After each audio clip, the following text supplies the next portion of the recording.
ప్రేక్షకులందరూ నమస్కారం. ఈరోజు మన స్టూడియోలో ప్రముఖ తంత్ర జ్యోతిష్యులు, జ్యోతిష రత్న, జ్యోతిష సామ్రాట్ చింతా రుక్మాన్ గదరావు గారు మనతో ఉన్నారు. గురుగారితో మాట్లాడేద్దాం. నమస్కారం గురుగారు. మాతృదేవోభవ, పితృదేవోభవ, ఆచార్య దేవోభవ.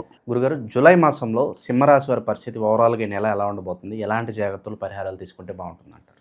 2025 జూలై మాసంలో సింహరాశి వాళ్ళు తీసుకోవాల్సినటువంటి జాగ్రత్తలు, వీళ్ళకు ఈ నెలలో ధీమా ఎక్కువ ఉంటుంది. ఓవర్ కాన్ఫిడెన్స్ ఖచ్చితంగా ఉంటుంది. నాకు అన్నీ జరుగుతాయి, నాకు అన్నీ అవుతాయి, నాకు అన్నీ వస్తాయి. ఎందుకంటే రాష్ట్రాధిపతి లాభంలోకి వచ్చినాడు. రవి లాభంలో ఉన్నప్పుడు ధీమా ఇచ్చేస్తాడు, ధైర్యాన్ని ఇచ్చేస్తాడు. మంచిదే క్వాలిటీ ఇది. కానీ లగ్నం అంటే రాశిలోనే కేతు వచ్చాడు. కేతు అంటే ఏమి? తలలేని గ్రహము, హెడ్లెస్ ప్లానెట్. రాశిలోకి కుజుడు వచ్చాడు.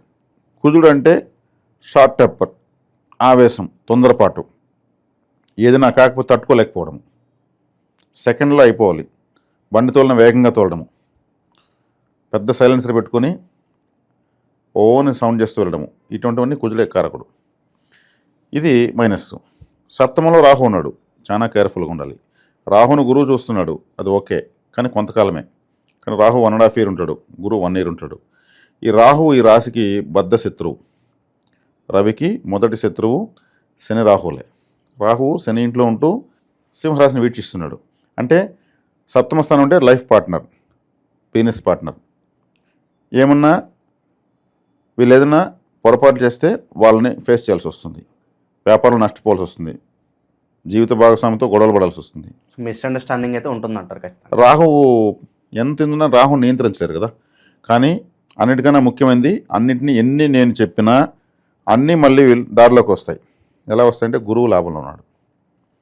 ఈ రాశికి పంచమాధిపతి గురువు లాభంలో ఉన్నాడు. వీళ్ళు సహజంగానే పొగిడితే చాలు వీళ్ళని, వీళ్ళ సహజ లక్షణం. ఏమైనా చేస్తారు, బీగాలు ఇచ్చేస్తారు, డాక్యుమెంట్స్ సంతకాలు పెట్టేస్తారు, ఇంకా యావదాస్తిని అంతా కూడా ఇచ్చేస్తారు. వీళ్ళు పొగుడుతా, నువ్వు గొప్పోడు, నీకు మించిన లేరు అంటా ఉంటే చాలు. అది వీళ్ళకి బలహీనత. దాన్ని వీళ్ళు సవరించుకోవాలి. దాని తగినట్టే ఇప్పుడు లాభంలోకి రవి వచ్చాడు. దాని బెనిఫిట్ కూడా ఇస్తాడు ఆయన. లాభంలో రవి వచ్చాడు, బెనిఫిట్ కూడా ఇస్తాడు. బెనిఫిట్ కూడా వస్తుంది, వచ్చేది కూడా వీళ్ళకి తెలుస్తుంది. కానీ లగ్నంలో కేతు ఉండడం వల్ల హెడ్ఏక్ రావడము, హెయిర్ ఫాలింగ్ రావడము, తలకు దెబ్బ తగలడము, ఇలాంటివి జరుగుతాయి. కాబట్టి వీళ్ళు ఇప్పుడు పితృ ఆరాధన ఖచ్చితంగా చేయాలి. పితృ ఆరాధన అంటే పూర్వీకులకు ఖచ్చితంగా సింహరాశి వాళ్ళు ఆరాధన చేసి తీరాల్సిందే. అన్నదానము, నీటి దానం చేసి తీరాల్సిందే. అదేవిధంగా కులదైవారాధన చేసి తీరాల్సిందే. ఇది తప్పదు వీళ్ళకు.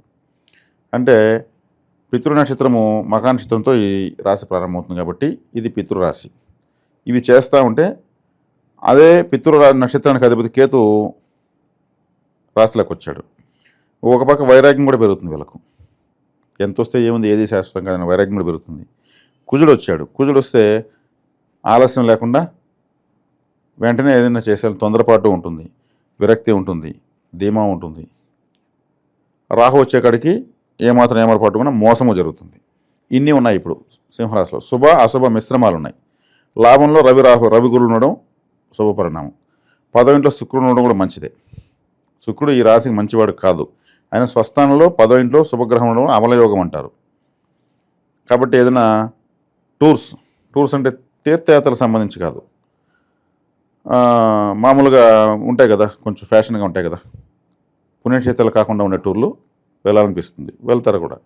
పుణ్యక్షేత్రాలు కూడా వెళ్తారు, కానీ కుజకేతుల యొక్క ప్రభావం వల్ల అంత ఎంజాయ్ చేయలేరు. అంటే ఎక్కువ ఎక్స్ప్లోర్ చేయాలి, ఎంజాయ్ చేయాలి అనే ఒక భావన అయితే ఉంటుంది. కాబట్టి ఇక్కడ శుభమే కొంత ఎక్కువే వీళ్ళకు. నేను చెప్పిన అశుభాలతో కొంచెం తక్కువే. రాహువుని గురువు మిస్అండర్స్టాండింగ్ అన్నారు కాబట్టి మరి ఈ టైంలో పెట్టుబడులకు దూరంగా ఉంటే బెటర్ అంటారా? దూరంగా ఉంటే బెటర్ అంటే పార్ట్నర్షిప్లో చేయకూడదు. పార్ట్నర్షిప్లో చేయకపోతే సేఫ్ అయిపోతారు. నష్టం వచ్చిన మందే, లాభం వచ్చిన మందే.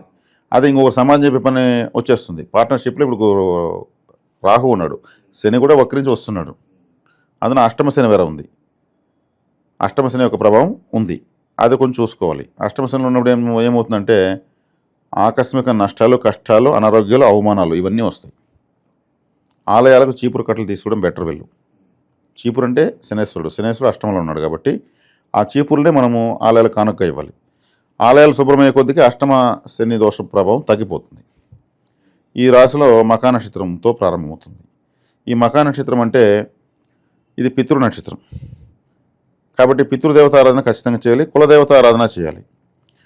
ఈ మఖా నక్షత్రం వల్ల పుబ్బా నక్షత్రాన్ని బలపరచుకోవాలి. పుబ్బా నక్షత్రం అంటే ఏమి? అమ్మవారు, lemon pickles, lemon rice, lemon juice, lemon సంబంధించిన ఏదైనా చాక్లెట్స్ ఇటువంటివి ఎక్కువ తీసుకోవచ్చు వీళ్ళు. అమ్మవారికి నిమ్మకాయల దండ సమర్పించడము, నిమ్మకాయ దీపాలు పెట్టడము, అలాగే నిమ్మకాయలతో ఇంక ఇతరత్ర ఏదైనా ఆరాధనలు ఉంటే చేయొచ్చు. ఎవరు? మఖా నక్షత్రం వాళ్ళు. అదే పుబ్బా నక్షత్రం వాళ్ళు, తర్వాత నక్షత్రం వాళ్ళకు ఉత్తర అంటే ఏమి? ఉత్తర నక్షత్రం ఎవరు పుట్టారు? అర్జునుడు, అయ్యప్ప స్వామి మాల వేయచ్చు. అర్జునుడు అంటే ఏమి? భగవద్గీత. ఆయన అర్జునుడి కారంగానే భగవద్గీత శ్రీకృష్ణుడి నోట్లోంచి వచ్చింది. ఇప్పుడు భగవద్గీత పారాయణం కూడా వీళ్ళు చేయొచ్చు. అదేవిధంగా అయ్యప్ప స్వామి పులి మీద కూర్చున్నటువంటి దేవత దుర్గాదేవిని కూడా వీళ్ళు ఆరాధించవచ్చు. ఈ ప్రస్తుతానికి రాహు వీళ్ళ రాశిని చూస్తున్నాడు కాబట్టి, అమ్మవారు పుబ్బా నక్షత్రం కాబట్టి దుర్గారాధన కూడా చేయొచ్చు. ఉత్తర నక్షత్రం వాళ్ళు ఏం చేయాలి? తర్వాత నక్షత్రం ఉత్తర నక్షత్రం వాళ్ళు హస్త నక్షత్రాన్ని బలపరచుకోవాలి. హస్త అంటే ఏమి? చెయ్యి. ఈ ఉత్తర నక్షత్రం వాళ్ళు డబ్బులు ఎవరికి ఇవ్వకూడదు, అంటే చెయ్యి అని అర్థం. ఇస్తే తిరిగి రాదు, దానం చేసాం అనుకోవడం ఇంకా అంతే. కాబట్టి ఎవరికి ఇవ్వకూడదు, వేరే వాళ్ళకు డబ్బులు ఇవ్వకూడదు. వీలుగా ఉంటే వేరే వాళ్ళ దగ్గర తీసుకోవచ్చు. హస్త నక్షత్రం వీళ్ళు సంపత్తారు కాబట్టి వేరే వాళ్ళ చేత తీసుకోవచ్చు. వీళ్ళు ఇచ్చారంటే వెళ్ళిపోతుంది, వేరే వాళ్ళ హస్తగతం అయిపోతుంది. కాబట్టి హస్త నక్షత్రంలో ఎవరు ఉంటారంటే చేత్తో చేసే పనులు ఏమున్నాయి? ఆడిటింగ్ అంతా ఉన్నాయి. ఆరాధనలు, సూర్య నమస్కారాలు. ఉత్తర నక్షత్రానికి అధిపతి రవికి 2వ స్థానం సంపత్తార హస్త అయింది. కాబట్టి సూర్య నమస్కారాలు ఎంత ఎక్కువ చేస్తే అంత మంచిది.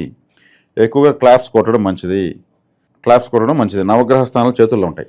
మరీ ముఖ్యంగా వీళ్ళు హస్త నక్షత్రం సంపత్తారకు వచ్చిన ఉత్తర నక్షత్రం వాళ్ళు ఎక్కువ క్లాప్స్ కొడుతుండడము, చేతులతో ఎక్సర్సైజ్ చేయడము, నమస్కారాలు చేయడము, యోగా మాస్టర్ కావడము, నేర్పించేటువంటి మాస్టర్ కావడము, ఇవన్నీ చేస్తూ ఉంటే వీళ్ళకు సంపద. అంటే ఇటువంటి నేర్పించే వాళ్ళంతా కూడా ఉత్తర నక్షత్రంలో ఉంటూ అవి సెలెక్ట్ చేసుకుంటారు. దాని ద్వారా జీవితం సెట్ అయిపోతుంది. కాబట్టి ఈ నక్షత్రంలో ఉన్నటువంటి ఈ రాశిలో ఉన్న నక్షత్రాల వాళ్ళు చేసుకుంటున్న ఆరాధనలు ఇవి. ఓవరాల్గా సింహరాశి వాళ్ళు పితృదేవతారాధన, కులదేవతారాధన, నీటి దానము, అన్నదానం ఖచ్చితంగా చేయాలి. శుభకార్యాలు జరగడానికి ఆస్కారం కనిపిస్తుంది. ఖచ్చితంగా ఉందండి. శుభకార్యాలు జరగడానికి ఆస్కారం ఉంది. వివాహ విషయంలో మోసపోయేదానికి అవకాశం ఉంది. రాహువు భార్య లేదా భర్త స్థానంలో లైఫ్ పార్ట్నర్ అనే ప్లేస్లో ఉన్నాడు. వీళ్ళు ఏం చేయాలంటే వివాహ ప్రయత్నాలు చేసేటప్పుడు, ఉదాహరణకు ఒక అబ్బాయి సింహరాశిలో ఉన్నాడు. ఇప్పుడు ఆ అబ్బాయికి పెళ్లి చూస్తున్నారు. వీళ్ళ పేరెంట్స్ ఏం చేయాలి? మా జాతకము మా అబ్బాయిదని ఇవ్వకూడదు. వీళ్ళు వేరే వాళ్ళ చేతికి ఏమి ఇవ్వకూడదని చెప్పాను కదా, ఇవ్వకూడదు. ఇస్తే ఏమవుతుందంటే అవతల వాళ్ళ అమ్మాయి జాతకాన్ని ఈ అబ్బాయి జాతకానికి ఎలా డ్రాయింగ్ వేస్తే సరిపోతుందో అలా వేసుకొచ్చి ఇస్తారు వాళ్ళు. అప్పుడు బాగుందండి, సూపర్ అంటారు. వీళ్ళేం చేయాలి? మీ జాతకం ఇవ్వండి, అమ్మాయి జాతకం ఇవ్వండి. వాళ్ళ జాతకం వీళ్ళు తీసుకోవాలి, కానీ వీళ్ళ జాతకం వాళ్ళకి ఇస్తే ఏమింది అనుకూలంగా ఉండేట్టుగా వేసుకొచ్చి ఇస్తారు. వీళ్ళు ఎవరి దగ్గరికి వెళ్తున్నా కానీ జ్యోతిషుడు బాగానే ఉందనే చెప్తాడు, ఎందుకంటే అలా చేసుకుని వచ్చారు కాబట్టి. ఆ తర్వాత కొద్ది రోజులకు పెళ్ళైన తర్వాత వీళ్ళకు సెట్ అవ్వదు. బాగుందని చెప్పారని చేసుకున్నాం, అందులో చూస్తే సెట్ కాలేదు, ఏం అర్థం కాలేదు, ఎవరికి చెప్పుకోలేరు. ఏ ఇన్సూరెన్స్ అమ్మాయి పెద్ద చేయాలని అప్పుడు అమ్మాయి సర్టిఫికేట్ అడుగుతారు, అమ్మాయి ఇవ్వదు. దాంట్లో డేట్ బయట వచ్చేస్తుంది, మార్క్ లిస్టో ఏదో ఒకటి అడతారు, దాంట్లో డేట్ వస్తుంది. పెళ్లి చూపులకి మ్యాచింగ్ ఇచ్చిన డేట్ రాదు, అప్పుడు బయటపడుతుంది. ఇది నీకు చెప్పాలి, ఇప్పుడు బయటపడతాయి. ఇలాంటి స్కామ్లు కూడా జరుగుతుందని నాకు తెలియదు. ఓకే, అందుకే మన ద్వారా మన ఛానల్ ద్వారా తెలియజేస్తున్నాం. ఎవరు కానీ జాతకాన్ని ఇప్పుడు సింహరాశి వల్ల మరీ ముఖ్యంగా సప్తంలో రాహు ఉన్నాడు. రాహు అంటే మోసం ద్వారా జీవితాన్ని క్లోజ్ చేసేస్తాడు. జీవిత భాగస్వామి స్థానంలో రాహు ఉన్నాడు. జాతకం ముందు పెరుక్కుంటాడు, దానికి మ్యాచింగ్ అయ్యేట్టు చేసుకుని వస్తాడు. ఈ మోసం అనేది పెళ్లి విషయంలోనేనా, లేదంటే పలానా చోట వ్యాపారంలో? ఓకే. అదేవిధంగా వీళ్ళకు కిడ్నీస్ అనేటువంటి ప్లేస్లో యూరినల్ ప్రాబ్లమ్స్ రావచ్చు. ఎందుకంటే రాహు కిడ్నీస్లో ఉన్నాడు. సింహరాశి వాళ్ళని అంటే కరకర కొరికేస్తాడు రాహు. అదే సూర్యగ్రహణం అంటే రాహును సూర్యుడు చంద్రుడు చెప్పే కదా ఆయనకి కట్ చేసేసినారు, 2 ముక్కలు అయిపోయాడు రాహు. అది అంత లైఫ్ టైం పగనమాట. అప్పుడు సింహరాశిని నేరుగా చూసినప్పుడు ఏం చేస్తాడు? నీ 1.5 సంవత్సరం నువ్వు సంతోషంగా ఎట్లుండి నేను చూస్తానంటాడు. రాహు శక్తిలో చాలా బలవంతుడు, అధికారంలో రవి బలవంతుడు, తన రూల్స్ అండ్ రెగ్యులేషన్స్ని అమలుపరచడంలో శని బలవంతుడు. గురువు అంటారు కానీ గురువు ఆయన అన్నీ తెలిసినాడు కాబట్టి ఆయనకు మొహమాటం ఎక్కువ, ఖచ్చితంగా మాట్లాడలేడు. ఉన్నది ఉన్నట్టు చూసుకొని పోండి ఆయన అంటాడు గురువు అంటే. ఇంకేం చెప్తాడు? వీళ్ళే అసలు జీవితాన్ని శాసించేది. రాహు ఎవరి మాట వినడు, మోనార్క్. సింహరాశికి అసలు అందుకే వివాహం అనే విషయంలో ఉన్నాడు కాబట్టి నేను చెప్తున్న జాతకము మీరు తీసుకోండి.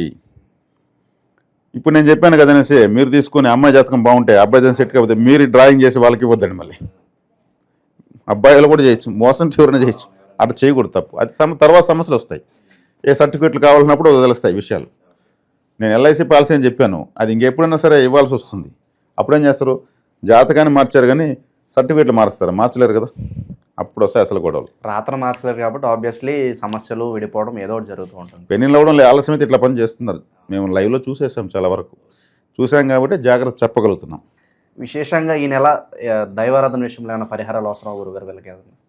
దైవారాధన విషయంలో ఎత్తుకుంటే మీరు సూర్య నమస్కారాలు చేయొచ్చు, గురు దక్షిణామూర్తిని ఆరాధించాలి, దుర్గాదేవిని ఆరాధించాలి. దుర్గాదేవిని ఆరాధిస్తే రాహు కంట్రోల్ అవుతాడు.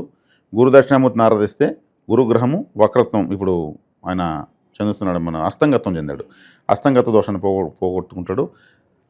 సూర్య నమస్కారాలు చేస్తే ధీమా, ఓవర్ కాన్ఫిడెన్స్ కంట్రోల్ అవుతుంది.